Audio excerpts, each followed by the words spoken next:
Avis vascular centre మన దేశంలోనే the best varicose vein hospital.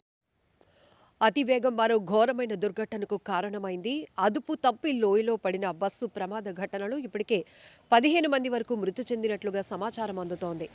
Alluri Sitaramaraju జిల్లా మోతుగూడెం వద్ద జరిగినటువంటి ఘోరమైన దుర్ఘటనకు సంబంధించి భయానకమైన పరిస్థితులు అక్కడ కనిపిస్తున్నాయి.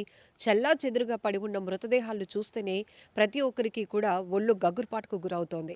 ఒక్కసారిగా ఈ ప్రమాదం జరిగిన సమాచారం అందిన వెంటనే కూడా స్థానికులు కూడా హుటాహుటిన పోలీసులు కూడా అక్కడికి చేరుకుని రెస్క్యూ కొనసాగించారు.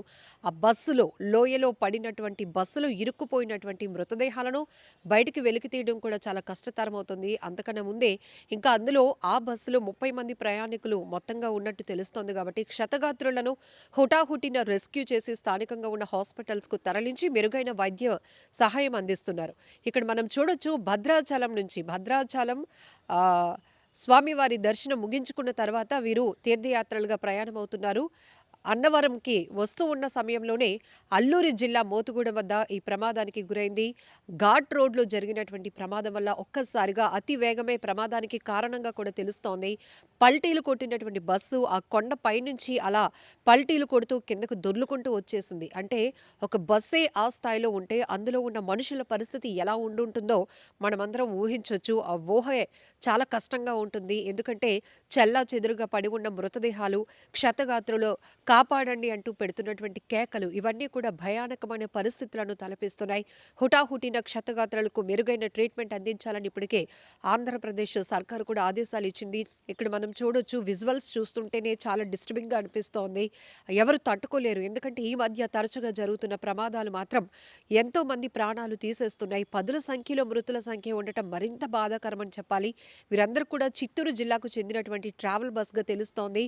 సో వేరియర్స్ అంటే డిఫరెంట్ ప్రాంతాల నుంచి ఉన్నటువంటి భక్తులుగా కూడా తెలుస్తోంది. తీర్థ యాత్రల కోసం ఈ ప్రైవేట్ ట్రావెల్ బస్సును వీరంతా బుక్ చేసుకున్నారు. ఒక్కసారి డీటెయిల్గా వెళ్తే గనక చిత్తూరు జిల్లాకు చెందినటువంటి శ్రీ విఘ్నేశ్వర ట్రావెల్స్ను అయితే వీళ్ళు బుక్ చేసుకున్నారు. ఆ బస్సు నెంబర్ కూడా AP39UM6543.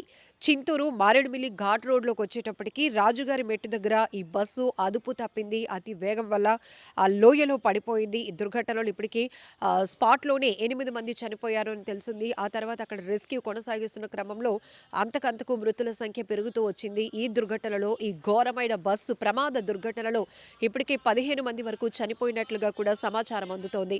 ఏది ఏమైనప్పటికీ చాలా బాధాకరమైన విషయం. ఈ కుటుంబాలు ఒక్కొక్కరు కూడా అల్లాడిపోతున్నారు. ఒక్కొక్కరు పరుగును పెడుతున్నారు. ఎందుకంటే తీర్థయాత్రలకు వెళ్ళిన వాళ్ళు ఇలా హఠాత్ మరణం, ఇలా ప్రమాదంకి గురై ప్రాణాలు పోగొట్టుకోవడం అనేది ప్రతి ఒక్కరిని కూడా తీవ్రంగా కలిచివేస్తోంది. అయితే ఇప్పటికే ఆ బస్సులోనే ప్రయాణిస్తూ చిన్న చిన్న గాయాలతో బయటపడిన వారు మాత్రం వాళ్ళ ఏడుపులు, పెడబొబ్బులు చూస్తుంటే మాత్రం అసలు అక్కడ ఎలాంటి పరిస్థితులు కనిపిస్తున్నాయో మీరు దృశ్యాల్లో, విజువల్స్లో కూడా మీరు అబ్జర్వ్ చేయొచ్చు. కానీ చాలా ఘోరమైన దుర్ఘటనలు జరుగుతున్నాయి. వరుస ప్రమాదాలు హడలెత్తిస్తున్నాయి. ప్రమాదం, ప్రయాణం ఈ రెండుటు ఎందుకో కనెక్ట్ చేసుకుంటే చాలు ఒక రకమైనటువంటి ప్యానిక్లోనికి ప్రజలు వెళ్ళిపోతున్నారు. ప్రతి ప్రయాణం కూడా సురక్షితం కాదు. ప్రతి ప్రయాణం కూడా అతి వేగం, నిర్లక్ష్యం ఉంటే ప్రయాణంలో ఖచ్చితంగా అది ప్రమాదానికి తావిస్తోంది, ప్రమాదానికి కారణమవుతోంది అని చెప్పడంలో ఈ మధ్య రీసెంట్గానే జరిగినటువంటి, ఈ నెలలోనే జరిగినటువంటి అనేక ఘోరమైన దుర్ఘటనలు కూడా మనం చూసాం. సో ఇప్పుడు ఈ ట్రావెల్ బస్ కూడా అదుపు తప్పి లోయలో నుంచి అలా పడిపోవడం, బోల్తాలు కొట్టి మరి పడిపోవడంతో ఇంతమంది మృతుల సంఖ్య ఉంది.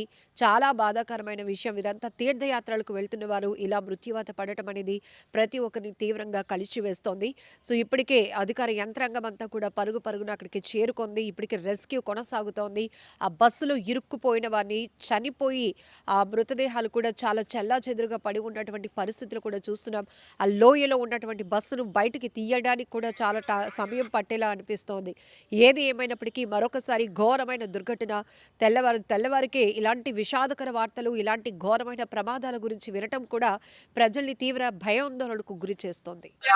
చిత్తూరు నుంచి టూరిజం లో స్వర్ణాంధ్ర కోసం ఆంధ్ర మొత్తం చూస్తామని శనివారం బయలుదేరి వచ్చాము సార్.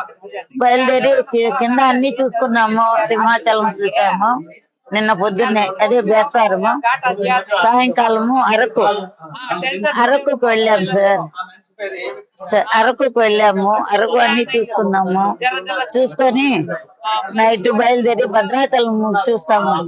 ఆ, భద్రాచలం చూసేసి వెళ్దామని అట్లే బయలుదేరి వస్తూ ఉంటే 4:30 ఆ ప్రాంతంలో ఆ మలుపు దగ్గర ఇదయింది సార్. అది ఏ మలుపో నాకు తెలియదు సార్. మాది 35 మంది ఉన్నాం సార్ బస్సులో.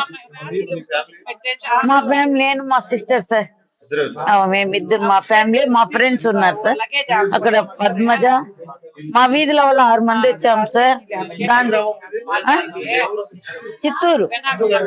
చిత్తూరులో Girimpeta sir, Girimpeta old collector office దగ్గర.